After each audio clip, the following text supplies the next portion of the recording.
Doctor Satyapal Singh ji. अध्यक्ष महोदय, बहुत बहुत आपका धन्यवाद समय देने के लिए। मैं अपनी बात रेवंत। अध्यक्ष महोदय, मैं अपनी बात एक वेद मंत्र से शुरू करना चाह रहा हूँ। ओम स्वस्ति पंथा मनुचरेन सूर्य चंद्रमसाविव पुनर्ददतः घंतः जानता संगमे मही। हम सब लोग मिलकर के कल्याण के मार्ग पर चलें और स्वास्थ्य से बड़ा दूसरा हमारा किसी का कल्याण नहीं हो सकता। इसमें न को पक्ष है न को विपक्ष है। हम सब लोगों की तंदुरुस्ती अच्छी कैसे रहे, इस पे हम सब मिलकर के अपना ज्ञान का संवर्धन कैसे करें, कैसे समाज की बुराइयों को, रोगों का कैसे हम दमन करें, ये ऋषि ने इस वेद मंत्र के अंदर प्रार्थना की। और मैं इसलिए यहाँ पर खड़ा हूँ कि स्वास्थ्य और परिवार कल्याण की जो अनुदान की मांगे हैं उनके समर्थन में, और मैं आंकड़ों के बखेड़े में और कुछ भी रिपीट न करता हुआ, कई हमारे साथियों ने कई आंकड़े दिए हैं कि लगभग 2.25 लाख करोड़ जो है स्वास्थ्य के लिए भारत सरकार ने दिए हैं। उसके लिए भारत सरकार का मैं अभिनंदन करता हूं। लेकिन मैं 2-3 बातें विशेष रूप से कहना चाहता हूं। नंबर 1 बात, इसको मैं ज़रूर रिपीट करना चाहता हूं कि इस कोविड के ज़माने में, वैश्विक महामारी के बीच में, हमारे आदरणीय प्रधानमंत्री मोदी जी ने जो करिश्माई नेतृत्व न केवल इस देश को लेकिन दुनिया को दिया, वो जो अनुशासन इस देश के लोगों को सिखाया, वो वास्तव में तारीफ़ काबिल है। और सारी दुनिया के अंदर हमने ये सिद्ध किया कि हम वास्तव में जिस बात को प्रधानमंत्री जी बार बार कहते रहे कि वसुधैव कुटुंबकम भवति विश्वम एक नीडम, ये सारी की सारी दुनिया एक नीड है, एक कुटुंब है। ऐसे लगभग 150 देशों को उन्होंने जो हमारी दवाई उन्होंने भेजी है। और हमारे देश का जिस प्रकार से जो स्वास्थ्य का जो संरचना इस प्रकार से बढ़ी है, चाहे मास्क हो, चाहे टेस्टिंग किट हो, चाहे लेबोरेटरीज हों, चाहे हमारे वेंटिलेटर हों, चाहे हमारे हॉस्पिटल्स हों, जिस प्रकार से काम हुआ वो वास्तव में बहुत अच्छा हुआ है। मैं इसी क्रम में अपने माननीय स्वास्थ्य मंत्री डॉक्टर हर्षवर्धन जी और हमारे श्री अश्विनी कुमार चौबे जी, उनके पूरे मंत्रालय को, और हमारे जितने स्वास्थ्यकर्मी हैं, चाहे पुलिस वाले, जिन्होंने इस कोविड के काम में अच्छा काम किया, उन सब का मैं अभिनंदन करता हूँ। देश के दूरदर्शी और आरोग्यवान प्रधानमंत्री ने अभी फरवरी के अंत में एक वेबिनार में बोलते हुए कहा कि इस देश को अगर हेल्दी बनाना, इस देश को अगर स्वस्थ बनाना है तो हमको 4 मोर्चों पे साइमल्टेनियसली से एक साथ काम करना होगा। सबसे पहले उन्होंने कहा कि बीमारियों को हमको रोकना है और आरोग्य को बढ़ावा देना है, चाहे उसमें स्वच्छ भारत अभियान हो, योग हो, पेयजल हो, पोषण हो। दूसरा, उन्होंने एक सबके लिए, चाहे विशेष रूप से गरीब लोगों के लिए सहज व प्रभावी इलाज की सुविधाएं मुहैया कराना, चाहे आयुष्मान भारत की स्कीम हो, चाहे प्रधानमंत्री जन औषधि केंद्र उसमें खोले गए हों। और तीसरा, उन्होंने कहा कि स्वास्थ्य सेवाओं के लिए जो मूलभूत संरचना है, जहाँ हमारे एम्स खोले गए, नए मेडिकल कॉलेज खोले गए, और जैसे मैंने कहा था वेंटिलेटर, वैक्सीन, जो टेस्टिंग किट, 70,000 करोड़ रुपए लोकल बॉडीज़ को जो है इस बजट में हम लोगों ने दिए हैं। चौथी बात उन्होंने कहा कि मिशन मोड में कुछ ऐसी बीमारियां हैं जिसका मिशन मोड में अपने को उसका इलाज करना पड़ेगा। डिजिटल हेल्थ मिशन की उन्होंने बात की, इंद्रधनुष की उन्होंने बात की कि किस प्रकार से हम आत्मनिर्भर स्वस्थ भारत का निर्माण हम कैसे उसमें कर सकेंगे। इस कोरोना काल में हम सब लोगों का ये अनुभव रहा है कि कोरोना काल में योग, आयुर्वेदिक और पारंपरिक औषधियों का जो प्रभाव रहा, और हमारे खाना खाने की जो भोजन की हमारी जो पद्धति है उसने जो प्रभाव दिखाया, उसी कारण WHO ने भारत के अंदर global centre of traditional medicine स्थापित करने का निर्णय लिया। एक बहुत बड़ी ये विजय है। ये जहाँ एक तरफ मोदी जी का नेतृत्व भी है, वहाँ उसके साथ साथ ये हमारी योग और आयुर्वेद परंपरा का भी दुनिया के अंदर एक विजय का प्रतीक है। अध्यक्ष महोदय, समय के अभाव के कारण कुछ बातों का मैं जरूर स्वास्थ्य मंत्री का तरफ अपने और सम्मानित सदन का ध्यान आकर्षित करना चाहता हूँ। देखिए, हम सब लोग ऐसा मानते हैं कि जितने भी जीव हैं उनमें मानव सबसे ज़्यादा बुद्धिमान है, सबसे ज़्यादा सर्वश्रेष्ठ है। लेकिन दुनिया में सबसे ज़्यादा अगर कोई बीमार होता है वो तो आदमी बीमार होता है। किसी ने नहीं सुना किसी जानवर की आंख कमज़ोर हो गई हो, किसी के कान कमज़ोर हो गए हों, तो ये किसका कारण क्या है? कोई जानवर आत्महत्या नहीं करता है, ये आदमी का इस तरह का कुछ है, उसका आदमी के अंदर इतनी क्या कही।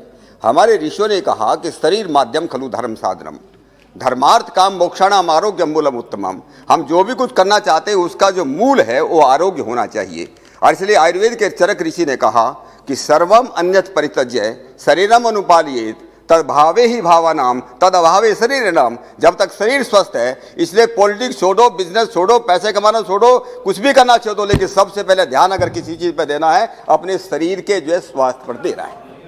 तो शरीर के स्वास्थ्य पर हम किस प्रकार से ध्यान दे सके, इसलिए हम लोग, हमारे पुरखे कहते रहे, एक तंदुरुस्ती हजार नियामत की हम लोग बात करने रहे। लेकिन ये देखने में आता है कि जैसे जैसे स्वास्थ्य की सेवाएं बढ़ रही हैं, मेडिकल कॉलेज बढ़ रहे हैं, मेडिकल ऑफिसर्स और डॉक्टर्स बढ़ रहे हैं, ऐसे बीमारियां भी बढ़ रही हैं। ये हम लोग इस बात को सब मानते हैं कि हमारे पुरखे जो है, हमारे दादा परदादा इतने बीमार नहीं होते जितने हम लोग बीमार होने लगे। इसके पीछे क्या कारण है, ये भी हमारे स्वास्थ्य मंत्रालय को उसका देखना चाहिए कि हमारा खाना पीना, हमारा आहार विहार किस प्रकार से जो है बदल गया।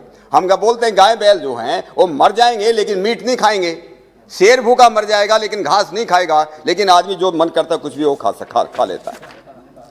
प्राकृतिक चिकित्सा में एक कहावत है, नेचुरोपैथी में एक कहावत यह है कि बीमारी आती नहीं, हम उनको बुलाते हैं।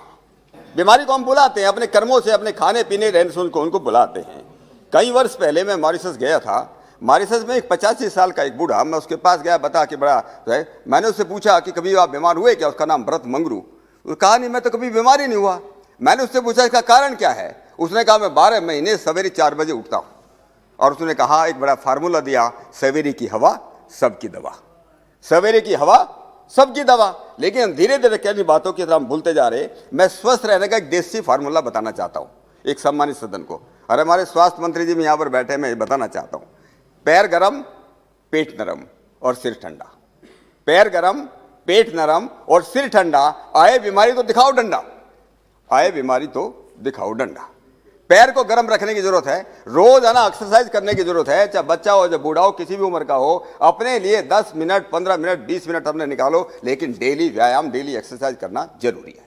नंबर 2, पेट नरम रहे, पेट रोजाना साफ ठीक से हो, इसलिए सुपाच्य भोजन करना जरूरी है। नंबर 3, टेंशन फ्री जीवन जो है बिताना, कि हम जो है सिर को हम ठंडा रखें तो बीमारी को हम दूर करें। एक और मैं बताना चाहता हूं कि जहां तक हो सके एलोपैथिक दवाई से जितना ज़्यादा परहेज करेंगे उतना अच्छा है। मैं इसलिए बोलना चाहता हूं, डॉक्टर साहब बैठे हैं यहाँ पर, एक किताब आई अभी, उसमें एक अमेरिकन डॉक्टर ने लिखी है, किताब का नाम है डेथ बाय प्रेस्क्रिप्शन। डॉक्टर रे स्ट्रैंड ने किताब लिखी है कि डेथ बाय प्रेस्क्रिप्शन, कि प्रेस्क्रिप्शन से किस प्रकार से उसके मतलब 5 गुना किस प्रकार से उसकी मौत हो रही है, और किस प्रकार से हम लोग है। मैं एक बात जरूर कहना चाहता हूं मैडम, मैं जल्दी खत्म करना चाहता हूं। मैं जे.आर.डी. टाटा ने एक स्वास्थ्य की किताब में, मैं आपको ये कहना चाहता था कि बड़ी अच्छी सुनने की बात है। जे.आर.डी. टाटा हमारे बहुत ही सम्मानित देश के इंडस्ट्रियलिस्ट हुए।